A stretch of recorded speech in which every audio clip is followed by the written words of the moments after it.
আপোনাৰ পিতৃ 15 বছৰ মুখ্যমন্ত্ৰী আছিল, একো কাম নকৰিলে। সেইকাৰণে আজি আমি এইবোৰ কাম কৰিবলগীয়া হৈছে।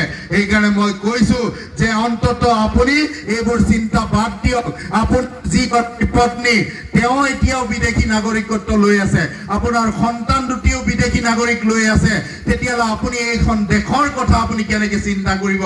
আমাৰ ভূমিত জন্ম হোৱা সন্তানে এই দেশ ভূমিৰ কাৰণে, এই মাতৃৰ কাৰণে জীৱন দিবলৈ কাৰণে, ৰক্ত দিবলৈ কাৰণে, বলিদান দিবলৈ কাৰণে সৰ্বোচ্চ প্ৰস্তুত থাকে।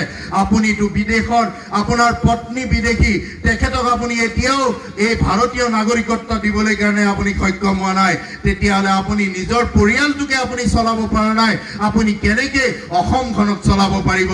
এই প্ৰশ্ন মই তেখেতক আজি এই মজিয়াৰ পৰা কৰিব বিচাৰিছোঁ। আপোনাৰ পিতৃ 15 বছৰ মুখ্যমন্ত্ৰী আছিল, একো কাম নকৰিলে। সেইকাৰণে আজি আমি এইবোৰ কাম কৰিবলগীয়া হৈছে। সেইকাৰণে মই কৈছো যে অন্তত আপুনি এইবোৰ চিন্তা বাদ দিয়ক। আপোনাৰ যি পত্নী তেওঁ এতিয়াও বিদেশী নাগৰিকত্ব লৈ আছে, আপোনাৰ সন্তান দুটিও বিদেশী নাগৰিক লৈ আছে, তেতিয়াহ'লে আপুনি এইখন দেশৰ কথা আপুনি কেনেকৈ চিন্তা কৰিব? আমাৰ ভূমিত জন্ম হোৱা সন্তানে এই দেশ ভূমিৰ কাৰণে, এই মাতৃৰ কাৰণে জীৱন দিবলৈ কাৰণে, ৰক্ত দিবলৈ কাৰণে, বলিদান দিবলৈ কাৰণে সৰ্বোচ্চ প্ৰস্তুত থাকে।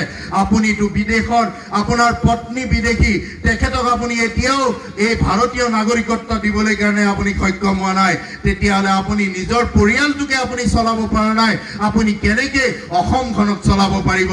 এই প্ৰশ্ন মই তেখেতক আজি এই মজিয়াৰ পৰা কৰিব বিচাৰিছোঁ।